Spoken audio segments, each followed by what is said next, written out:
Hello, bachcho. Let's see this question. The question says, what are the impacts of various forest acts passed during this time on the lives of pastoralists? Colonial time में जो बहुत सारे forest act पास किए गए, उस time पे जो forest act थे, उनके वहाँ के पास्टोरलिस्ट की लाइफ पर क्या अफेक्ट हुई, ये हमें बताना है कैसे इम्पैक्ट किया।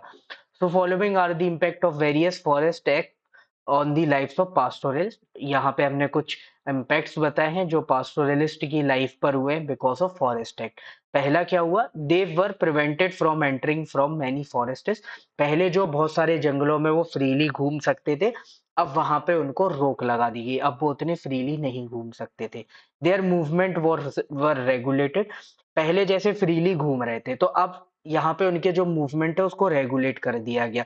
मतलब कहीं पे भी जाना है तो उसके लिए टाइमिंग फिक्स कर दी गई, परमिट लेने की जरूरत पड़ने लगी, तो उनका मूवमेंट जो है वो रेगुलेट होने लगा।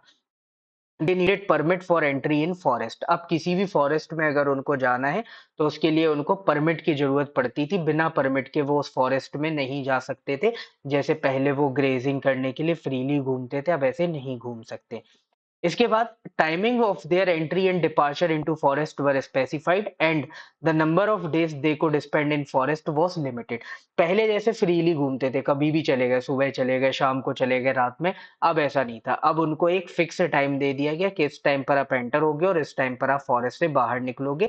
इसके अलावा पहले साल में कितने भी दिन वो फॉरेस्ट में स्पेंड करते थे, लेकिन अब ये उनके डेज भी फिक्स कर दिए गए कि इतने ही दिन आप फॉरेस्ट में यहाँ पे जो है स्पेंड कर सकते हो, इससे ज्यादा आप नहीं रह सकते हो।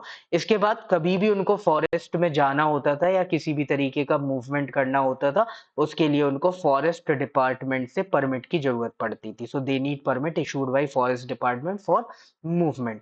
अब ये जो ऊपर आपको 5 कंडीशंस दी हुई हैं, अगर इन 5 कंडीशंस का वायलेशन होता था तो उस पर इनको फाइन्स भी लगाए जाते थे। So fines were imposed for breaking above rules. ये जो ऊपर के 5 रूल्स है, इनको ब्रेक करने पर ये फाइन्स भी लगाए जाते थे। तो ये जो फॉरेस्ट एक्ट है, उनके आने के पहले ये सारी चीजें नहीं थी, लेकिन फॉरेस्ट एक्ट आने के बाद ये सारी चीजें आ गई। तो इस तरीके से अगर हम देखें, जो पास्टोरल्स की लाइफ है उसको इम्पैक्ट किया इन फॉरेस्ट एक्ट ने, कि उनके मूवमेंट को रेगुलेट कर दिया।